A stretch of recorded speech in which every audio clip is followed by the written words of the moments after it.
Москвадагы мекендештерге жарыя. Казакстанга кирди чыкты жасоо керек болсо, айдоочулук тажрыйбасы жогору Абдулазизге кайрылыңыз. Жолго чыгаар алдында кара тизмеде бар жок экениңизди акысыз текшерип берет. Эң башкысы без пересетка, без посредниксиз. 7 орунду Альфард менен Казакстанга алып барып келет.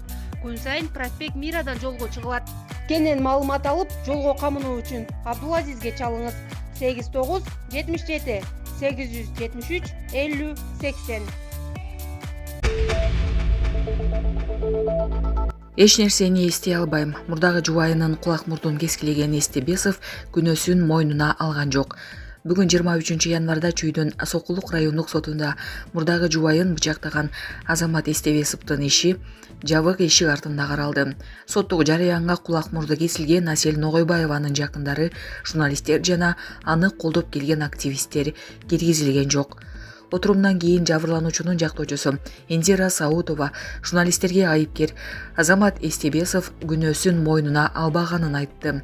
Мен жасаган эмесмин, күнөөнү толугу менен мойнума албайм, эч нерсени эстей албайм деп жатат. Кайра туруп эстеп жатат. Ар кайсыл шылтоону айтып, мага жин кирип кеткен, сүйлөй албайм деп жатты. Кулагыма башка кишилер угулуп жатат. Башым ооруду. Ооруканага алып баргыла деди. Күбөлөр жооп берип жатса жиненип, кайра өзүнүн оюн айтып жатат. Ушундай жол менен жоопкерчиликтен качууга аракет кылып жатат деди Саутова. Ошондой эле ал айыпталуучуга буга чейин 4 жолу экспертизада акыл эси жайында деген корутунду чыкканын кошумчалады. Булак Супер KG. Оганстанда орусиялык жүргүнчү учагы кыйрады. Бул тууралуу чет элдик басылмалар жазып чыгышты. Маалыматка караганда учак 20 январда Оганстандын Бадахшан провинциясындагы тоого кулаган. Индиядан Москвага бараткан Falcon 10B учагынын ичинде жалпысынан 6 адам, 4 экипаж мүчөсү жана 2 жүргүнчү болгону айтылат. Орусиянын тергөө комитети учак кырсыгы боюнча иш козгоду.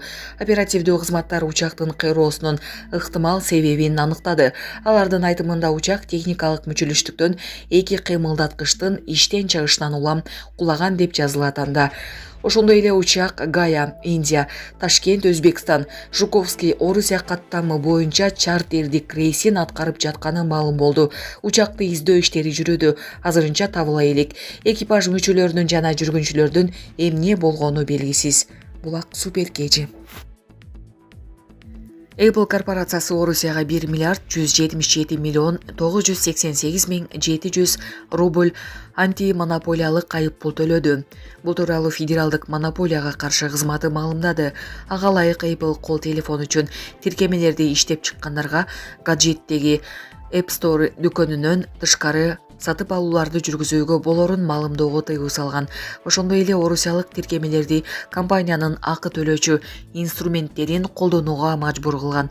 Мындан тышкары Apple тиркемелерден өздөрүнүн интернет ресурстарына шиттемелерди жок кылууну талап кылып, тиркемеге катталууда тышкы сайттарга чыгаруучу жолдорун жапкан. Федералдык монополияга каршы кызматы компаниянын бул кадамдарын тиркемелер базарында артыкчылык кабалынан кыянаттык менен пайдаланган деп айыптады. Apple корпорациясына айыппул былтыр салынган. Компания айыппулду 2024 жылдын 19 январында төлөп бергени маалымдалды. Былтыр күзүндө Apple орусиялык тиркемелерге iOS жана iPadOS'то тышкы төлөм системалары аркылуу төлөмдөрдү жүргүзүү мүмкүнчүлүгүнө уруксат берген. Бул сот чечимине ылайык ишке ашкан. Мындай укукту Apple орусиялык тиркемелерге гана берген. Булак Азаттык. Израилдиктер Нетаньяхудан Хамас менен келишим түзүүнү талап кылышууда. Тель-Авив шаарында Хамас кыймылы тарабынан туткунга алынгандардын колдоп миңдеген адам митингге чыкты. Бул тууралуу РИА Новости маалымат агенттиги жазды. Акцияга чогулгандар Израиль өкмөтүнөн барымтадагыларды бошотуу боюнча Хамас менен тез аранын ичинде эпке келүүнү талап кылышкан. Өкмөткө каршы массалык акциялар ишембиде Кейсария шаарында, Нетаньяхунун резиденциясынын алдында жана Иерусалимде Израиль президенти Ицхак Герцогдун резиденциясына жакын жерде да өткөн. Активисттер өлкөдө кайрадан шайлоо өткөрүүнү да талап кылышты. Тель-Авивдеги митингдин башталышында топтолгон элдин алдында теги еврей, америкалык белгилүү регги рэп аткаруучу Мэтью Пол Миллер чыгып туткунга алынган израилдиктердин жакындарына колдоо сөздөрүн айткан. Митинг шаардык искусство музейинин жанындагы аянтта өткөн. Анын тушунда коргоо министрлигинин штабы да жайгашкан. Ага жакын көчөлөр унаалар үчүн жабылып, полиция менен дарыгерлер нөөмөттө болушту. Акцияга чыккандар туткундардын сүрөттөрүн көтөрүп алышкан. Хамаска аскердик басым көрсөтүү Палестина анклавында калган туткундарды бошотууга жардам. Умдем клиникасы тиш ооруларын дарылоо жана тиш салуу кызматын көрсөтөт. Стоматология заманбап техникалык каражаттар жана материалдар менен камсыздалган. Жогорку даражадагы стоматологдор өз ишинин сапатына кепилдик беришет жана төмөндөгү кызмат көрсөтөт. Хирургиялык стоматология, тиштерди реставрация кылабыз. Кандай гана оор абалдагы тиш болсо да оорутпай алып салабыз. Жулабыз. Тиштерди кесипкөй чеберчиликте гигиеналык тазалоодон өткөрөбүз. Брекет системабыз да бар. Тиштерди имплантациялайбыз, которобуз. Протездөө, металлокерамика, цирконий, алтын жана башка түрлөрдү колдонуу менен сиз каалаган сапатта тиштериңиздерди оңдоп түзөп, салып жана тазалап беребиз. Көңүл буруңуздар, биздин жайкы жеңилдетүүдөн пайдаланыңыздар. Эгер сиз алдын ала жазылып келсеңиз, сизге 500 рубль арзандатуу каралган. Шашылыңыздар, биз сиздерди күтөбүз. Биздин дарек Москва шаары, метро Накимовский проспект, Сибашская көчөсү 7, корпус 2, метрого жакын жайгашкан. 5 мүнөт гана жөө басасыз. Байланыш номеру +7 925 103 22 77. Бере албайт деген митингчилер тез арада кыймыл менен келишим түзүүнү талап кылган урандарды жаңыртышты. Уюштуруучулар Кейсария Иерусалимде өтүп жаткан акцияларды чоң экрандан түз эфирде көрсөтүштү. Анда да демонстранттар бийликтен туткундарды бошотууну талап кылышкан. Активисттер өкмөткө адамдын өмүрү, жашоосу бардык аскердик саясий максаттардан бийик турат деген ойду жеткирүүнүн аракетин көрүшкөн. Митингге чыккандардын арасында Хамастын туткунунда тургандардын жакындары жана ноябрь айында гуманитардык элдешүүнүн алкагында андан бошонуп чыккан адамдар да болгон.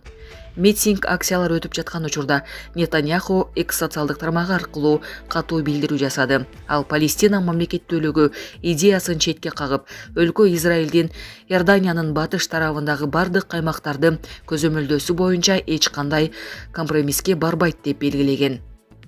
Хамас Израилге кол салган 7 октябрь күнү өлкөнүн түштүк аймактарындагы 240тан ашык адамды уурдап кеткен.